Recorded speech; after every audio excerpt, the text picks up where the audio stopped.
sadar bahwasanya yang memberikan musibah, yang memberikan ujian, yang mencatatkan takdir keburukan, ini semua adalah Allah Subhanahu wa taala. Dan yakin tatkala Allah Subhanahu wa taala memberikan musibah tersebut, Allah tidak akan memberikan musibah tersebut melampaui kemampuan kita. Allah mengatakan la yukallifullahu nafsan illa wus'aha. Allah tidak akan membebani hambanya melebihi kapasitasnya. Tatkala Allah berikan musibah kepada kita, yakin kita bisa melampaui ujian tersebut. Kalau kita tidak bisa melampaui ujian tersebut, kita meninggal. Selama kita masih bisa hidup, masih bisa menjalani kehidupan, berarti kita bisa melampaui ujian tersebut. Yang penting kita bersabar menghadapi ujian tersebut. Dan ujian orang tidak sama, berbeda-beda. Terkadang ada yang diuji dengan keluarganya, terkadang ada yang diuji dengan hartanya, kemudian ada mungkin diuji dengan kesehatannya, macam-macam. Semakin seorang bertakwa kepada Allah Subhanahu wa taala, maka semakin berat ujiannya di sisi Allah Subhanahu wa taala. Dalam hadis Nabi mengatakan asyadun nas bala'an al-anbiya. Manusia yang paling berat ujiannya itu para nabi, tsummas salihun, kemudian orang saleh, tsummal amsal fal amsal, kemudian yang semisal dengan semisal. Yubtalar rajul ala hasabi dinihi. Seorang itu diuji oleh Allah Subhanahu wa taala bergantung dengan kadar agamanya. Maka jemaah, tatkala kita dapat musibah, langsung yakin bahwasanya ini adalah yang diciptakan oleh Allah Subhanahu wa taala. Artinya Allah yang memberikan musibah tersebut kepada kita. Kemudian kita yakin musibah tersebut pasti kita bisa lewati, karena Allah itu tidak mungkin memberikan musibah melebihi kapasitas hambanya. Dan kita harus yakin juga Allah itu sayang sama hambanya. Lallahu arhamu bi ibadihi min hadhihi biwadadiha. Kata Nabi SAW, Allah itu sangat sayang kepada hambanya melebihi kecintaan seorang ibu kepada anaknya.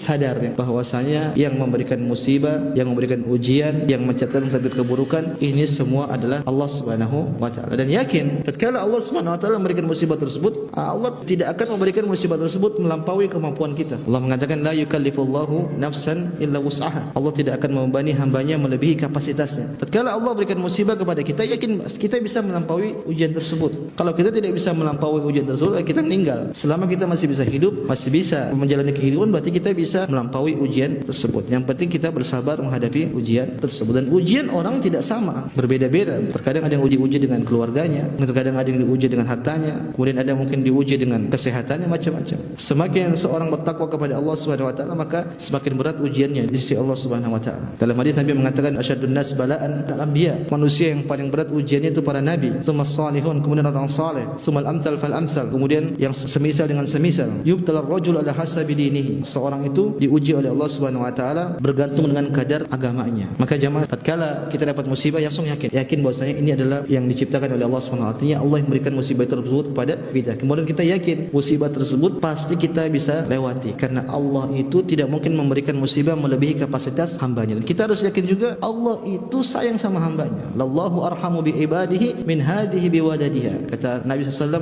Allah itu sangat sayang kepada hambanya melebihi